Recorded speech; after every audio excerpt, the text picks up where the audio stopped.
बिस्मिल्लाहिर्रहमानिर्रहीम। जनाब, स्टोरीज़ मैंने शेयर करनी है आपके साथ तीन। पहली स्टोरी ये है कि आज सुप्रीम कोर्ट ऑफ पाकिस्तान से दो अहम फैसले आए हैं। एक, डस्का का इलेक्शन मुलतवी हो गया है या फ़िलहाल रुक गया है, और दूसरा, पंजाब के बल्दियाती इदारे बहाल हो गए हैं। और तीसरी जनाब स्टोरी ये है कि मरीम नवाज़ की पेशी क्या आई कि पूरी हुकूमत हिल के रह गई। उस पर ज़रूर बात करनी है भाई। और जनाब, बहुत नवाजिश, आपकी दुआएं कबूल हो रही हैं। अल्हम्दुलिल्लाह मैं बहुत बेहतर हो गया हूँ। और जो कुछ लोग दोस्त हैं ना कि जनाब नकवी साहब आपकी आवाज़ में गरज अभी जो है ना पैदा नहीं, भाई गरज भी पैदा हो जाएगी, थोड़ा सा सुकून रखें। अल्लाह ताला ने ज़िंदगी दी है और बहुत ही बेहतर फील कर रहा हूँ। तो बहरहाल फिर भी एक दफ़ा मैं फिर भी अपना प्राइम मिनिस्टर साहब से कहूँगा कि गरीबों को दवाएँ दें अगर को मुमकिन है। आपको मरियम की पेशी की पड़ी हुई है, लेकिन आप गरीबों को दवाएं दें। गरीबों के पास हम देख के आए हैं हॉस्पिटल्स में कोई दवाएं नहीं हैं, उनके पास तो और ऑक्सीजन का एक पाइप भी नहीं है। मैं ये बातें कहता रहूँगा क्योंकि बहुत गरीब लोग हैं, उनके पास दवाएं नहीं हैं। पता नहीं अरबों रुपए के फ़ंड्स आए हैं, वो किधर गए, कौन खा गया है। आप इस बारे में भी ज़रा सोचें। जनाब, डस्का का election, supreme court of Pakistan ने डस्का का इलेक्शन मुलतवी कर दिया है या फ़िलहाल रोक दिया है, ठीक है ना। मुझे इस चीज़ पर बड़ी हैरत हुई है क्योंकि आप इंडिया का इलेक्शन कमीशन देखें, वो जितना ख़ुद मुख्तार है बाकी यूरोपियन कंट्रीज़ के, बाकी अमेरिका के, जहाँ कहीं पर भी, तो पता नहीं क्यों आप इलेक्शन कमीशन ऑफ पाकिस्तान एक ख़ुद मुख्तार जो आइनी इदारा है उसके काम में इस तरीके की मुदाखलत। और मैं हैरान हूँ तहरीक इंसाफ पे। खैर, बहुत सारी बातें वाज़ेह हो गई हैं कि तहरीक इंसाफ ने आज जिस तरह से भंगड़े डाले हैं कि जी वो इलेक्शन जो है ना अभी फ़िलहाल रुक गया है, इसका मतलब ये है कि पता चल रहा है कि आप किस कदर ख़ाइफ़ हैं आवाम में जाने के लिए। भाई, इलेक्शन कमीशन ने कोई कुएँ में तो नहीं फेंका था ना। इलेक्शन कमीशन ने यही कहा था आप दोबारा चले जाएँ। मसलन फॉर एग्ज़ाम्पल कि जोसेफ रज़ा गिलानी साहब का इलेक्शन तो कोई कह दे कि जनाब दोबारा करा लो। इसमें कौन सी ऐसी बात है आवाम के पास जाना या अवामी नुमाइंदों के पास जाना, उधर कोई चक थोड़ी मारता है। लेकिन लगता यही है कि तहरीक इंसाफ ने यही रखा हुआ है कि जी वाकई हमें चक लग जाएगा। यानी जो खान साहब कहा करते थे कि स्टे के पीछे न छुपो, जो खान साहब कहा करते थे मैं तो अवामी बंदा हूँ, मैं तो आए आवाम में चलते हैं, जिनके बारे में मशहूर है जनाब कि वो वकार यूनुस ने बाल कराई इंडियन खिलाड़ी को, तो जनाब वो खिलाड़ी एहतजाज करने लगा तो खान साहब ने कहा कि दोबारा करा लें, आप दोबारा खेल लें। और वो बड़ा मशहूर व मारूफ वाक़या है, दोबारा खेले तो वो जनाब वो फिर आउट हो गए। और जनाब आज तक तहरीक इंसाफ के दोस्त बहुत ही उछल कूद करके बताते हैं, जनाब देखें कप्तान ने तो वहाँ उनको ये भी चांस दिया था। वही कप्तान को अब डर लगता है अवामी अदालत में आने में। डस्का का क्या है, किधर जाना है। अगर डस्का का सारा इलेक्शन भी हो गया तो आए ना जनाब, ये वही वाली बात है ना, ये घोड़ी है, ये मैदान है, आप चेक करें ज़रा देखें अगर आपकी मकबूलियत बरकरार है। लेकिन वो पता चल गया है ना कि अभी सर्वेज़ आए हैं 3 कंपनियों के, वो सर्वेज़ बता रहे हैं कि जनाब वो नून लीग आगे है। तो वो फिर इसका मतलब ये है ना, वो पता चल गया है ना सबको ना कि क्या होने वाला है। खैर, डस्का का इलेक्शन कब होता है, अब उस पर जब नया बेंच बनेगा तो होगा। हुकूमत को बहुत बड़ा रिलीफ मिला है, शुक्र है कहीं कोई जो है ना रुक ही गया है ना अभी तक ना, बस रोले में ही पड़ा रहे। लेकिन बात यह है कि इसके साथ वो सीट डस्का की NA 75 की, उसकी नुमाइंदगी से वहाँ के अवाम जो है ना महरूम हैं। और ये महरूम करना वहाँ के अवाम को उनके फंडामेंटल राइट्स की खिलाफ वर्जी है कि आप अगर वहाँ के अवाम को इस तरीके से महरूम कर रहे हैं।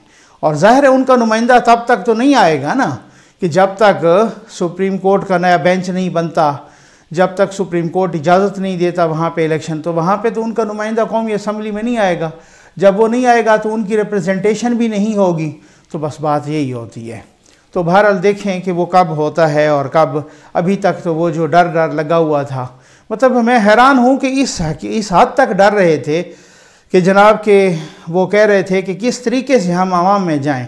अब तहरीक इंसाफ के लिए आवाम में जाना एक अजाब बन गया है, तो इसे सोचने का मकाम है। आ जाएँ जनाब दूसरी खबर पर कि वो भी पंजाब से मुतल्लिक है कि बल्दियाती इदारे बहाल हो गए। लेकिन मैं समझता हूँ कि माशाअल्लाह क्या बात है कि भाई वादियों नज़र में जो आप ये देखें जो 3 साल गुजर गए और ये केस जनाब लगा हुआ था कब से सुप्रीम कोर्ट में भी, तो अब उसका फ़ैसला आया है कि जी बल्दियाती इदारे, बीच में मुझे याद है 2-4 रोज़ पहले गालिबन काजी फ़ायज़ ईसा साहब ने भी इस पे रिमार्क्स दिए थे कि नए ये जो बल्दियाती एक्ट है पंजाब का, इसका सेक्शन 3 सुप्रीम कोर्ट पर हमला है। तो वही आज के फ़ैसले में भी वही हुआ जो सेक्शन 3 कहते हैं आइन से मुतसादिम है, आर्टिकल 140 से मुतसादिम है, आइन से मुतसादिम है। अब इदारे तो बहाल हो गए हैं, लेकिन उन इदारों का जो हाल होगा ना, मैं आपको बता रहा हूँ, जिस तरीके से बेचारे उस शेख अंसर साहब को किसी ने सांस तक नहीं लेने दिया, 3 दफ़ा तो उसको सस्पेंड किया, उसके बाद वो जाता था इस्लामाबाद हाई कोर्ट, फिर बहाल हो के फिर उसको सस्पेंड कर देते थे। यानी पूरी ऊपर हुकूमत फेडरल गवर्नमेंट तहरीक इंसाफ की, नीचे एक नून लीग का उनसे नाजिम या मेयर बर्दाश्त नहीं होता था, ठीक है ना। अच्छा, फिर जब उसके बाद जनाब दोबारा अब इलेक्शन हुआ, वो असम्बली तो मौजूद थी, बन फिर भी उन्हीं का ही गया है, लेकिन बात यह है कि वो शेख अंसर नहीं बर्दाश्त था और वो 3 दफ़ा को उनको सस्पेंड किया। आखिर बेचारा वो जो है ना नाक में दम होकर उसने रिज़ाइन ही कर दिया। तो बात यह है कि अब इदारे तो बहाल हो गए हैं, लेकिन अब इदारे इदारे क्यों खामखा जो आवाम के मुंतखब इदारे थे उनको क्यों खामखा ऐसे ही चलता कर दिया गया था? क्योंकि ऊपर तहरीक इंसाफ की हुकूमत आ गई थी, वो भी जिस तरीके से बनी, वो जहांगीर तरीन ने जिस तरीके से जहाज़ भर भर के लाए और जिस तरीके से साथ, क्योंकि वहाँ पंजाब में तो उनकी अक्सरियत आई थी नून लीग की, 8-9 बंदे उनके ज़्यादा थे, लेकिन जिस तरीके से वो जहाज़ भर भर के लाए और जिस तरीके से उन्होंने वो ये सारा कुछ किया था, तो सबके सामने है, कोई ढकी छुपी बात तो है नहीं। तो जनाब वो इदारे उस वक़्त इस वजह से, चूँकि नीचे सारे के सारे जितने बल्दियाती इदारे और बल्दियाती हुकूमतें थीं, मसलन मेयर है, नाजिम है वगैरह, ज़िला नाजिम, मेयर वगैरह, वो थे नून लीग के। ऊपर आ गई थी तहरीक इंसाफ की हुकूमत, उनसे वो बर्दाश्त नहीं होती थी। उन्होंने कहा जनाब कि ये एक्ट ही सस्पेंड करो और सब कुछ बल्दियाती इदारे सस्पेंड करो और ख़त्म करो। 3 साल से अवामी नुमाइंदे, 3 साल से अवाम अपना वो नाली बनाने का हक, जो खान साहब का नारा होता था कि ये नालियाँ की क्या बनाते हैं, ये MNA का काम है क्या, ये MPA का काम है, मैं तो ग्रास रूट लेवल पे लेके जाऊँगा। मतलब मैं वही कह रहा हूँ ना कि क्या यू टर्न लिए हैं, क्या अजीम यू टर्न लेके खान साहब अजीम लीडर बन गए हैं। तो वो कहते हैं ये नालियाँ बनाना को MPA और MNA का काम है। वही उन्हीं MP और साथ ये भी कहते थे कि जनाब इनको क्यों हम फंड्स दें, फंड्स तो देने चाहिए बल्दियाती इदारों को, उन्हीं को फंड दिया जनाब। सुप्रीम कोर्ट में केस चला, जस्टिस काजी फ़ायज़ ईसा को वहाँ पे झूठा हल्फनामा जमा करवाया सुप्रीम कोर्ट में, और फंड्स दिए इस वजह से कि जनाब सेनेट में हमें वोट मिलें। और अपनी ख़वातीन मेंबरान ने आके कहा कि हमें 15-15 करोड़ तो मिल चुकी हैं, अब 50-50 करोड़ रुपए का वादा है तो वो भी मिलेंगे। तो अब आप अंदाज़ा कीजिए कि जिनके बारे में खान साहब कहते थे इनको तो फ़ंड मिलने ही नहीं चाहिए, उन्हीं को ही फ़ंड दिया उन्होंने। और वो फ़ंड को जिसको सियासी रिश्वत का कहते थे, वही सियासी रिश्वत उन्होंने MNAs को भी दी और MPAs को भी दी। ये हालात होते हैं जब इंसान आता है कुर्सी पर तो फिर कोई और यू टर्न लेके अजीम लीडर बन जाता है जनाब। मैं इस पर बहुत कुछ कह सकता हूँ कि आप देखें कि उन पंजाब के बल्दियाती इदारे जो सुप्रीम कोर्ट के कहने पे बहाल तो करने पड़ेंगे, लेकिन अब बहाली के बाद उनके पास आप देख लीजिएगा पानी की बोतल नहीं देंगे उनको आप देख लीजिएगा भाई, ऊपर हमारे पास फंड्स हैं ही कोई नहीं, उनके पास तो उधर भी फंड्स नहीं है जिधर उनकी अपनी हुकूमत है खैबर पख्तूनख्वा में। तो यहाँ नीचे कौन फंड देगा उनको और किस तरीके से वो बराए नाम बहाल हो जाएंगे। चलें जी, आप आगे आ जाएँ मरियम नवाज़ साहबा की पेशी पे। मुझे हंसी भी बहुत बड़ी आ रही और मैं हैरान हूँ कि एक पेशी जो नैब ने बुलाया, यानी कि खान साहब दोबारा जनाब हुकूमती टीम को अपना ब्रीफिंग देना शुरू हो गया और कहा गया कि जनाब उन्होंने वो बस थोड़ी थोड़ी जो है ना वो शुरू कर दी हैं सरगर्मियाँ, क्योंकि उसकी वजह यह है कि 22 भुगत गई है ना। उनको 22 का बुलावा आया था इलेक्शन कमीशन की तरफ से बतौर chairman PTI foreign funding case में, उस बुलावे को टालना था मुबैना तौर पे। बहुत सारे लोग कह रहे हैं, मौलाना साहब ने भी यही कहा है कि उस बुलावे को मुबैना तौर पे टालना था तो कोरोना निकल आया। खैर अल्लाह ताला उनको शिफा दे, उनको भी और उनकी मिसेस को भी।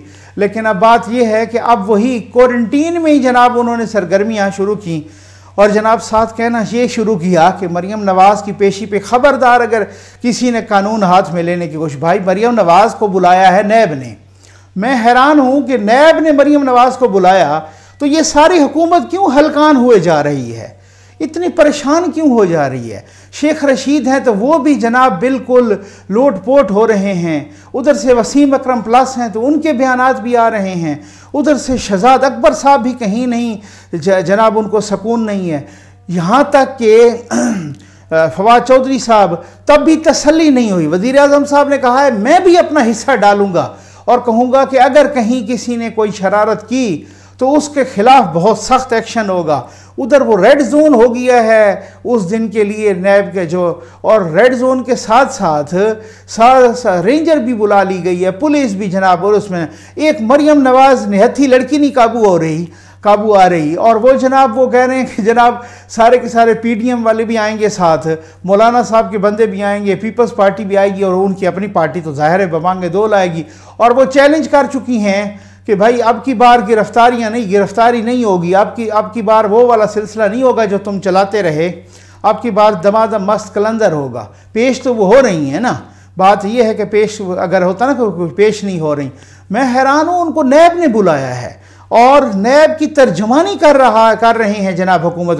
शहजाद अकबर साहब कह रहे हैं वो नैब को धमकियां दे रहे हैं। भाई अगर वो नैब को धमकियां दे रही हैं तो नैब ने बुला लिया, रेंजर्स भी बुला रही है, पुलिस भी बुला ली है, नैब के पास अख्तियारात हैं। उनको अगर धमकियां मिलेंगी या कुछ भी होगा तो कानून के मुताबिक उसकी कार्रवाई होगी, सब कुछ ही होगा। लेकिन इतना परेशान, पहली बात तो ये है कि ये प्रोविंशियल सब्जेक्ट है, लॉ एंड ऑर्डर वहाँ, लेकिन यहाँ पर जो वफाकी वज़रा हैं, जो वज़ीर आज़म साहब हैं, पता नहीं वो लोटपोट हो गए हैं, उनको पता नहीं क्या किस तरह के दौरे पड़ने शुरू हो गए हैं।